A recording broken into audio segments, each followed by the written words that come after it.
அம்மு காவேரி வந்து பர்ஃபார்மன்ஸ் வந்து பார்த்துட்டு வந்து விஜய் ரொம்ப சந்தோஷப்படுறாரு. அதேமாதிரி காவேரிக்கும் தேங்க்ஸ் சொல்றாரு. காவேரி இதெல்லாம் என்னோட கடமை. ஒரு டீச்சரா குழந்தைய வந்து மகிழ்விக்க வேண்டியது என்னோட கடமை அப்படின்ற மாரி சொல்லிடுறாங்க. இங்க வந்து காவேரியும் குழந்தையும் பார்த்துட்டு பூரிச்சு போன சாரதா வந்து இந்த மாரி விஜய கல்யாணம் பண்ணிக்க சொல்லி காவேரி கிட்ட வந்து கெஞ்சுறாங்க. ஆனா காவேரி இத மறுக்கிறாங்க.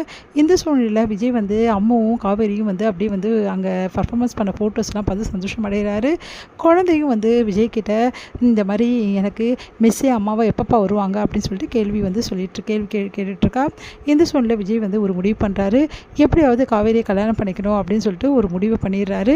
அதன்படி வந்து வேறு என்ன பண்ணுறது அப்படின்னு சொல்லிட்டு யோசிச்சுட்டு இருக்கும்போது சாரதா கிட்ட கேட்குறாரு. காவேரி என்னை கல்யாணம் பண்ணிக்கிறதுக்கு ஏதாவது வழியே இருக்கா அப்படின்னு சொல்லிட்டு. இல்லை மாப்பிள்ள, அவள் உங்களை மட்டும் கல்யாணம் பண்ணிக்கவே மாட்டாளாம்.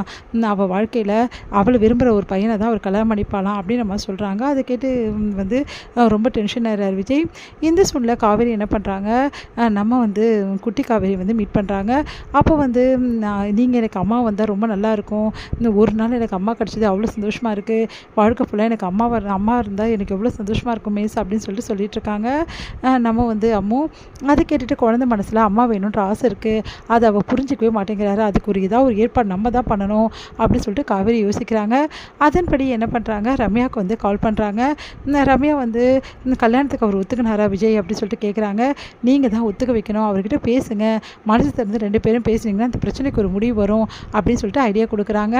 அதன்படி ரம்யா வந்து விஜயை வந்து மீட் பண்ணணும்னு சொல்கிறாங்க. விஜய் வந்து இல்லைங்க எனக்கு வேலை இருக்குன்னு சொல்லிட்டு தட்டி கழிக்க பார்க்குறாரு.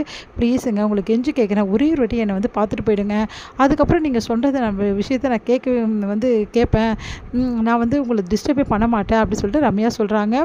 அதன்படி விஜய் ரம்யாவை சந்திக்க போகிறாரு. உடனே வந்து என்னங்க எதுக்காக என்னை வந்து மீட் பண்ண சொல்கிறீங்க, அதான் எனக்கு டைம் கொடுங்கன்னு உங்கள் அம்மா கிட்டேயும் உங்கள் அப்பா கிட்டேயும் நான் கேட்டேன்ல. அதே மாதிரி இப்போ நான் கல்யாணம் பண்ணிக்கிற ஐடியாலாம் இல்லைங்க, நான் உங்களுக்கு சொல்கிறேங்க அப்படின்னு சொல்கிறாங்க. இல்லை சார், என்ன பிரச்சனை எனக்கு தெரிஞ்சாகணும். எதுக்காக என்ன உங்களுக்கு பிடிக்கலையா, எதுக்காக கல்யாணம் வேணான்றீங்க, நான் தான் சொன்னேன்ல குழந்தை என்னோட குழந்தையா உங்கள் குழந்தைய நான் பார்த்துக்கிறேன்னு சொல்லிட்டு. அப்புறம் என்னதான் சார் உங்களுக்கு பிரச்சனை அப்படின்னு சொல்லிட்டு தொடர்ந்து வந்து ரம்யா வற்புறுத்திட்டே இருக்காங்க. ஒரு கடத்தில் விஜய் எவ்வளவோ சொல்லி பார்க்குறாரு, ரம்யா கிட்டே கேட்கவே மாட்டேங்கிறாங்க. சார் காவேரி மேடம் தான் எனக்கு ஐடியாவே கொடுத்தாங்க, அவங்க தான் உங்ககிட்ட பேச சொன்னாங்க அப்படின்னு ஒன்று செம்ம டென்ஷன் ஆகிடுறாரு விஜய். காவேரி அப்படின்னு சொல்லிட்டு எதுக்காக இந்த வேலையெல்லாம் பண்ணுறா அவ, நான் அவகிட்ட படித்து சொல்லி இந்த வேலையை பண்ணியிருக்காளே அப்படின்னு சொல்லிட்டு டென்ஷன் ஆகிடுறாரு. சார் காவேரி தான் சார் உங்ககிட்ட பேசவும் சொன்னாங்க, எல்லாமே வந்து சொல்ல சொன்னாங்க. இங்கே பாருங்கள் சார், அவங்களுக்கு நம்ம 2 பேரும் சேர்ந்து வாழணும் நிறைய அக்கறை இருக்குது. உங்கள் குழந்தைக்கு நான் ஒரு நல்ல அம்மாவாக நான் இருப்பேன், அதனால் குழந்தைய அம்மா இல்லாமல் ரொம்ப ஏங்கிறதாகவும் சொன்னாங்க. என்ன சார் சொல்கிறீங்க, நம்ம போய் கல்யாணம் பண்ணிக்கலாமா அப்படின்னு சொல்லிட்டு கேட்குறாங்க. உடனே நிறுத்துறீங்களா அப்படின்னு அதிர்ச்சி அடைகிறாமே. என்ன சார் இப்படி பேசுகிறீங்கன்னு. வேறு என்ன தாங்க நான் பேசுகிறது, நான் எவ்வளவோ சொல்லி பார்க்குறேன், ஜாடமடையே எனக்கு புரிஞ்சிக்கவே மாட்டேங்கிறீங்க, வேறு வழி இல்லை உங்ககிட்ட நான் உண்மையை சொல்லி தான் ஆகணும் அப்படின்னு. என்ன உண்மை அப்படின்னு கேட்டு இந்த ரம்யா கேட்குறாங்க. நீங்கள் காவேரி எங்களை நாம் 2 பேரும் சேர்ந்து வாழணும் ஆசைப்பட்றாங்கன்னு சொன்னீங்கல்ல. ஆமாம், காவேரி வேறு யாரும் இல்லைங்க, என்னோட தாலி கட்டின என்னோடய ஒய்ஃபுங்க அப்படின்னு பயங்கரமாக அதிர்ச்சி. நீங்கள் என்ன சார் சொல்கிறீங்க அப்படின்னு நடந்த விஷயத்தை எல்லாத்தையுமே விஜய் வந்து ஒன்று விடாமல் சொல்லிட்டுருக்காரு. இதுதாங்க என் வாழ்க்கையில் நடந்தது. இப்போ வரைக்கும் என் பொண்டாட்டிக்கு வந்து பழைய நினைவு வராதா, என்னையும் என் குழந்தை ஏற்றுக்க மாட்டாங்க, ஒவ்வொரு நிமிஷமும் நான் ஏங்கிட்டு இருக்கேன். அவள் எனக்கு வந்து பொண்ணு பார்க்குறதும் நான் அவளுக்கு வந்து மாப்பிள்ளை பார்க்குறதும், இது என்னங்க இது இப்படி ஓடிட்டுருக்கேங்க எங்கள் வாழ்க்கை, தயவு செய்து நீங்களும் அது எங்களை புரிஞ்சுக்கோங்க. நான் பயங்கரமாக அப்செட் ஆகிறாங்க ரம்யா. சார் என்ன சார் சொல்கிறீங்க, உங்கள் ஒய்ஃப் இப்போ உயிரோடு இருக்கும்போது அவங்க தான் இந்த மாதிரி பண்ணுறாங்களா சார், உண்மையிலே எனக்கு ரொம்ப கஷ்டமாக இருக்குது சார் உங்களை நினச்சி அப்படின்னோடனே. எனக்கு ஒரே ஒரு உதவி மட்டும் ரம்யா பண்ணுறீங்களா அப்படின்னோடனே. சொல்லுங்கள் சார் அப்படின்றாங்க. இங்கே பாருங்கள், அவள் எப்படியும் வந்து நீங்கள் இல்லைனாலும் வேறு யாரையோ வந்து எனக்கு வந்து கல்யாணம் பண்ணி வைக்கணும்னு முயற்சி பண்ணுவா.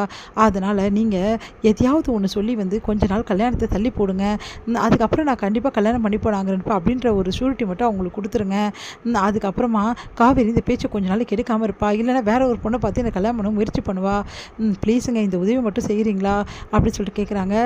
சரிங்க நான் கண்டிப்பாக செய்கிறேன், நீங்கள் உங்கள் ஒய்ஃபுக்காக இவ்வளோ பண்ணுறீங்க, அவங்க வந்து கண்டிப்பாக சீக்கிரமாகவே எல்லாமே அவங்களுக்கு வந்து நினைவு வந்துடும், நீங்கள் கவலைப்படாதீங்க.